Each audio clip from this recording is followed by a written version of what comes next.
Price the lord, hallelujah. പ്രിയ സഹോദരങ്ങളെ, ഒരു വെള്ളിയാഴ്ച ദിനം, ഈ ദിനത്തിൽ പ്രിയ കർത്താവെ അങ്ങ് കൂട്ടിക്കൊണ്ടുവരുന്ന എല്ലാ മക്കളെയും ഇന്ന് പ്രതികൂല കാലാവസ്ഥയ്ക്കാണ് ശരിക്കും, പക്ഷേ കർത്താവ് കൂട്ടിക്കൊണ്ടുവരുന്ന സകല മക്കളെ അനുഗ്രഹിക്കട്ടെ. ശുശ്രൂഷയ്ക്ക് വേണ്ടി നന്നായിട്ട് പ്രാർത്ഥിച്ചേക്കണം കേട്ടോ. ഹല്ലേലൂയ. ഇന്ന് നമ്മൾ ധ്യാനിക്കുന്നത്, ഇന്ന് നോക്കിയാൽ വണക്കമാസം കാലം കൂടുന്ന ദിവസമാണ്. ഒരു സമ്പൂർണ്ണ ജപമാല ചെല്ലാതെ കിടന്നേക്കരുത് കേട്ടോ. കാരണം അമ്മയുടെ കൂടെ ഞങ്ങൾ കഴിഞ്ഞ ദിവസം ടീച്ചോച്ചനായിട്ട് ശാലോമിലേക്ക് പോയി എന്ന് പറഞ്ഞില്ലേ സഹോദരങ്ങളെ. ഒരു അത്ഭുതം എന്താണെങ്കിൽ, തിരിച്ചു വരുമ്പോൾ ഞാൻ വിളിച്ചപ്പോഴൊക്കെ അമ്മ പറഞ്ഞു, കണ്ണ് കാണണില്ലേ മോൻ, അതുപോലെ മഴ പെയ്യണേന്ന് പറഞ്ഞു. പല സ്ഥലങ്ങളിലേക്കും വിളിച്ച് ഇടവകയെന്നും മറ്റൊക്കെ അത്രയും വലിയ മഴയായിരുന്നു. പക്ഷെ ഞങ്ങൾ വരുന്ന സമയത്ത് മഴ പെയ്തുണ്ടായിരിക്കും, ഞങ്ങൾ പോകുന്ന സമയത്ത് റോഡിൽ വെള്ളമൊന്നും കാര്യമായിട്ട് ഞങ്ങളുടെ യാത്രയൊന്നും ഡിസ്റ്റർബ് ചെയ്യാത്ത വിധത്തിൽ പ്രിയ സഹോദരങ്ങളായ യാത്ര. അതാണ് ജപമാലയുടെ ശക്തി. പോകുമ്പോൾ ഒരു സമ്പൂർണ്ണ ജപമാല, വരുമ്പോൾ ഒരു സമ്പൂർണ്ണ ജപമാല, നമസ്കാരങ്ങൾ, കരുണക്കൊന്ത, വിശ്വാസ പ്രമാണം. ഇതങ്ങനെ ശരിക്കും ഭയങ്കര ഒരു നിങ്ങൾ ലോങ് ട്രിപ്പ് പ്ലാൻ ചെയ്യുമ്പോൾ പ്രാർത്ഥിച്ചൊരുങ്ങി. അപ്പോൾ ഞാൻ ചൊവ്വാഴ്ച വെറുതെ ഒന്ന് വെതർ നോക്കി ഗൂഗിളിൽ. അപ്പോൾ ഭയങ്കര ശാലോമിലേക്ക് പെരുവണ്ണാമൊഴി ഭയങ്കര റെയിനി ആയിട്ടുള്ള ഇതാണ്, ഭയങ്കര ബുദ്ധിമുട്ടാണെന്നൊക്കെയുള്ളൊരു റിപ്പോർട്ടാണ് വന്നതെങ്കിലും ഞാൻ പ്രാർത്ഥിച്ചു പോയപ്പോൾ ദൈവ തടസ്സങ്ങളൊക്കെ മാറ്റി.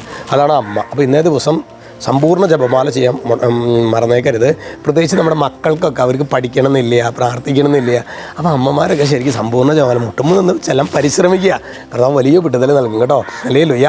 പിന്നെ ഇന്നലത്തെ ശുശ്രൂഷ തീയായിട്ടോ. ശരിക്ക് ആ ഒരു സാമ്പത്തിക മേഖലയുടെ ആ ഒരു മേഖലയിലേക്ക് ദൈവശക്തി ഇറങ്ങി വരുന്നൊരു സംഭവമായിരുന്നു. നമ്മൾ ശക്തമായിട്ട് ഈ ദിവസങ്ങളച്ഛൻ അന്ന് യോഗത്തിന് 7 ആഴ്ചയാണ് നമ്മൾ പ്രാർത്ഥിക്കുന്നത്. അതിനുവേണ്ടി പ്രാർത്ഥിച്ചിട്ടുണ്ട്. നാളെ പിന്നെ പുതിയൊരു മാസമാണല്ലോ അല്ലേ, ജൂൺ മാസം തിരുഹൃദയ മാസമാണ്.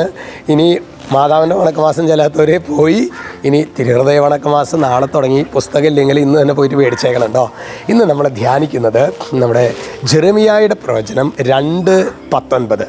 അവിടെ വചനം വെളിപ്പെടുത്തുകയാണ്, നിൻ്റെ തന്നെ ദുഷ്ടതയായിരിക്കും നിന്നെ ശിക്ഷിക്കുക, നിൻ്റെ അവിശ്വസ്തതയായിരിക്കും നിന്നെ കുറ്റം വിധിക്കുക. നിൻ്റെ തന്നെ ദുഷ്ടതയായിരിക്കും നിന്നെ ശിക്ഷിക്കുക, നിൻ്റെ അവിശ്വസ്തതയായിരിക്കും നിന്നെ കുറ്റം വിധിക്കുക. എന്നിട്ട് പറയാണ്, നിൻ്റെ കർത്താവായ ദൈവത്തെ ഉപേക്ഷിക്കുന്നത് എത്ര ദോഷകരവും കയ്പു നിറഞ്ഞതുമാണെന്ന് നീ അനുഭവിച്ചറിയും കേട്ടോ.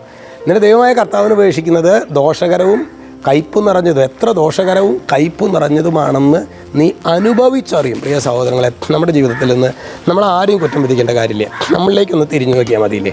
നമ്മുടെ ജീവിതത്തിൽ ശരിക്ക് എന്നൊക്കെ യേശുവിനെ നമ്മൾ ഉപേക്ഷിച്ചിട്ടുണ്ടോ, അന്നൊക്കെ നമ്മുടെ ജീവിതത്തിൽ ഒരു ഭയങ്കര ഒരു കയ്പേറിയ അനുഭവം, ഒരു പ്രശ്നമില്ലെങ്കിൽ പോലും ഒരു സന്തോഷമില്ല, ആനന്ദമില്ല. അതാണ് ഈ കയ്പ് നിറഞ്ഞ അനുഭവം എന്ന് പറയുന്നത്. പ്രിയ സഹോദരങ്ങളെ, തിരുഹൃദയ മാസത്തിലേക്ക് പങ്കെടുക്കും. തിരുഹൃദയം, ഈശോയുടെ തിരുഹൃദയം അത് പരിശുദ്ധ കുർബാനയാണല്ലോ. കാരണം കുർബാന ശാസ്ത്രീയമായിട്ട് എവിടെയൊക്കെ പരീക്ഷിച്ചിട്ടുണ്ടോ അവർ ഇത് ജീവനുള്ളൊരു പുരുഷൻ്റെ ഹൃദയപേശിയുടെ ഭാഗമാണ്, ഇത് ശുദ്ധ മനുഷ്യ രക്തമാണ്. അപ്പോൾ ഈശോ തൻ്റെ ഹൃദയമാണ് നമുക്ക് നൽകുന്നത്. ഈ തിരുഹൃദയ മാസത്തിലെ സമാധാനത്തിൻ്റെ ഉറവിടമാണ് അല്ലേ ഈശോയുടെ തിരുഹൃദയം.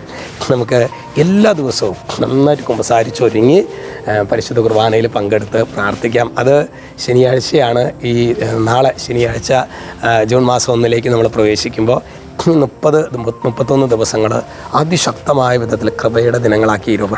ഏതെങ്കിലുമൊക്കെ തഴക്കദോഷങ്ങളുണ്ടെങ്കിൽ ഈ 1-ാമത്തെ ദിവസം ബലിയർപ്പിച്ച് പ്രാർത്ഥിക്കുമ്പോൾ തന്നെ, ജൂൺ മാസം നാളെ ബലിയർപ്പിച്ച് പ്രാർത്ഥിക്കുമ്പോൾ നമ്മുടെ തഴക്കദോഷത്തെ ഈശോയ്ക്ക് കൊടുക്കണം. ഈശോയെ വിശുദ്ധി പ്രാപിക്കാൻ വേണ്ട കൃപ. നമ്മുടെ കഴിവുപയോഗിച്ചൊരിക്കലും വിശുദ്ധി അത് നമുക്ക് അസാധ്യമാണ്. എന്നാൽ ദൈവം നമ്മെ സഹായിക്കുകയാണെങ്കിൽ എത്ര വലിയ ബലഹീനതയാണെങ്കിലും കർത്താവിനെ കൃപയാൽ നിറയ്ക്കാൻ പറ്റും. ഇതിൻ്റെ ദൈവമായ കർത്താവിനെ ഉപേക്ഷിക്കുന്നത്, അതിന് പകരം നമ്മൾ പാപത്തിൻ്റെ സുഖത്തിലേക്ക് പോയാൽ പ്രിയ സഹോദരങ്ങളെ നമ്മുടെ ജീവിതം നാശമടയുന്ന കാര്യത്തിൽ ഒരു സംശയവും വേണ്ട. അപ്പോൾ അതുകൊണ്ട് നമുക്ക് ശക്തമായിട്ട് പ്രാർത്ഥിക്കാം. ഈശോ നിങ്ങളെല്ലാവരും അനുഗ്രഹിക്കട്ടെ. ഇത് കാണുമ്പോൾ നമ്മുടെ പിള്ളേരായിട്ടുള്ള മൽപ്പിടുത്തത്തിലാണ് കേട്ടോ. ഈശോ നിങ്ങളെല്ലാവരും അനുഗ്രഹിക്കട്ടെ. രക്ഷിതാവ് യേശു ക്രിസ്തുവിൻ്റെ നാമത്തിൽ എപ്പോഴും എന്നേക്കും ആമേൻ.